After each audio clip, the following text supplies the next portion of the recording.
infiltrate the NRA and other political groups. A judge today sentenced her to 18 months in prison with credit for time served. She'll be deported upon release. The White House is adding Venezuela's top diplomat to a list of people facing Treasury Department sanctions. Foreign Minister Jorge Arreaza joins a growing list of Venezuelan officials barred from any dealings with American citizens or businesses. You're listening to Here and Now. At 1:39, this is WHYY. Supporting WHYY, WSFS Bank, the largest, longest-standing community bank headquartered in the greater Delaware Valley. Learn more at WSFSbank.com. Member FDIC, Equal Housing Lender, NMLS number 417673. National Weather Service has issued a tornado watch for much of the Delaware Valley, including Philadelphia, Montgomery, Delaware, Berks, and Chester counties, as well as Camden, Cape May, Gloucester, Salem, and Cumberland counties in New Jersey and northern Delaware. Supporting WHYY, the Independence Blue Cross Foundation. Not sure what to do with your expired and unused medications? National Prescription Drug Take-Back Day is April 27th. It's the perfect time to clean out your medicine cabinet and safely dispose old or unneeded medications. Drug take-back programs are a critical part of preventing abuse, and they're convenient. There are over 100 drop-off locations in southeastern Pennsylvania. To find one, ibxfoundation.org/dropbox. Funding for Here and Now comes from WBUR Boston and Home Advisor, matching homeowners with home improvement professionals for a variety of home projects, from minor repairs to major remodels. Homeowners can read reviews of local pros and book appointments online at homeadvisor.com.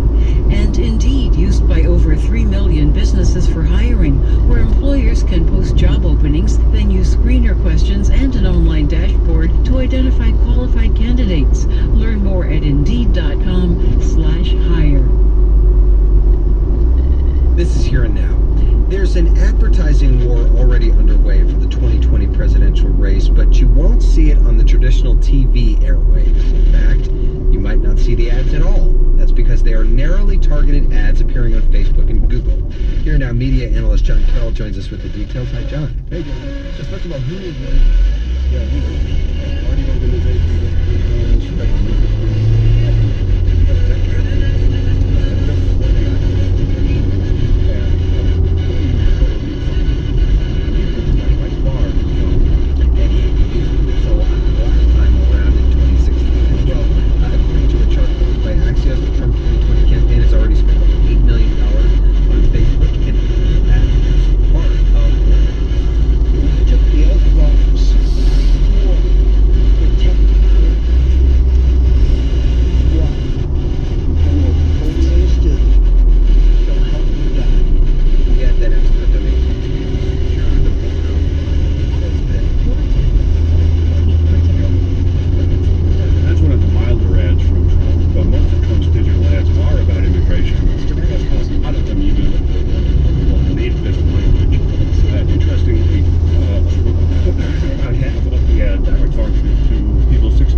need to impeach. And here's how one of those ads begins. When the history of the Trump presidency is written, members of Congress will be sorted into two categories. The ones who let politics scare them out of holding Trump accountable, and those who have the courage to stand up and defend our democracy. Interesting that Tom Steyer's running ads, because just today, President Trump tweeted out, weirdo Tom Steyer, who didn't have the guts or money to run for president, is still trying to remain relevant by putting himself on ads begging for impeachment. That's what. But do we know how effective these ads are that the special interest groups are putting out? It's hard to say in that one. I mean, Tom Steyer has spent about $3.5 million on those of his own money on advertising.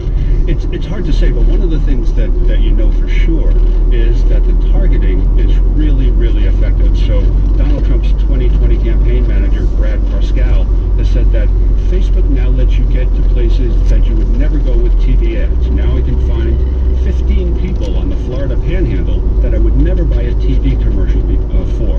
So it's a really effective way of delivering a message, and in many ways it's sort of stealth advertising, because only the people who are targeted see the ads.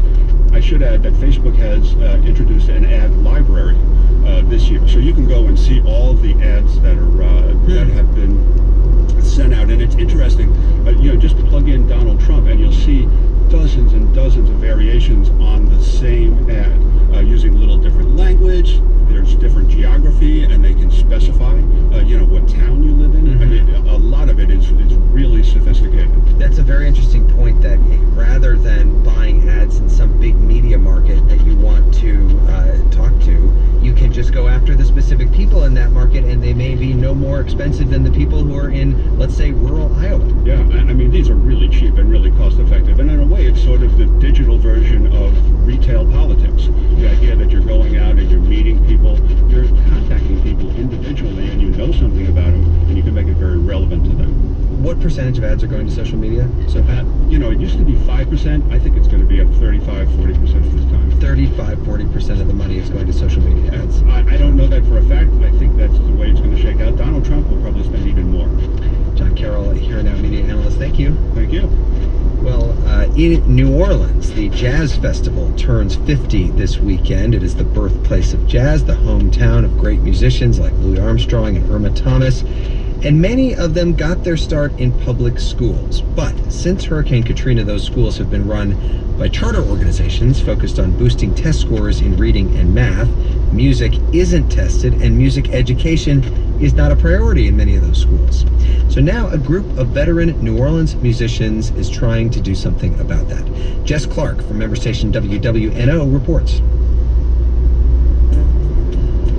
In the band room at Renew Dolores T. Aaron Academy, an elementary and middle charter school in New Orleans East, the brass band is doing some last-minute rehearsing before an upcoming talent show.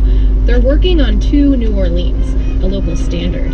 It's sounding okay, but suddenly the song falls apart. The band's instructor, Kevin Lewis, cuts them off and explains. This song has a traditional AABA form typical of New Orleans music, and some students are skipping a verse.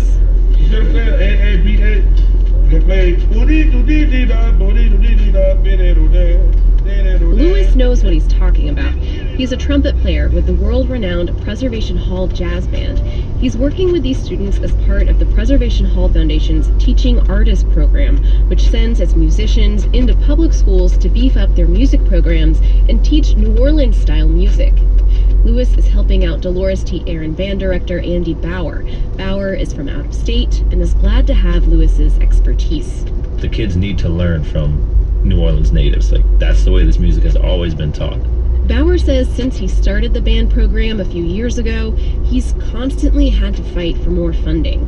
Ashley Shabankare is the director of programs for the Preservation Hall Foundation. One of the big things that we saw as we evolved into the charter school movement was the de-evolution of what music classes were.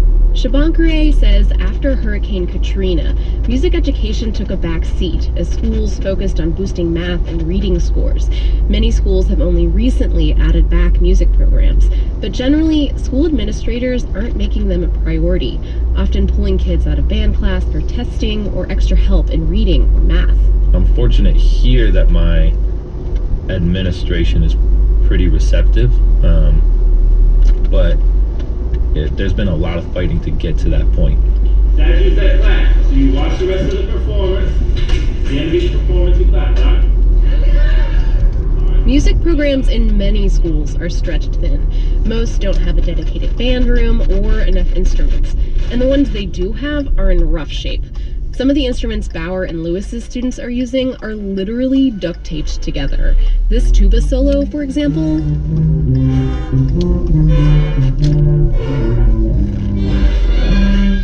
14-year-old Arnold Jackson played that riff on a tuba with a missing button. He takes it in stride. That's alright. There's nothing wrong with it. As long as it keeps it like that, it's all good. Arnold has been playing for 3 years, and he already knows he wants to be a professional musician. For him, band isn't just a hobby. It's training for a real career. It's the whole reason he comes to school.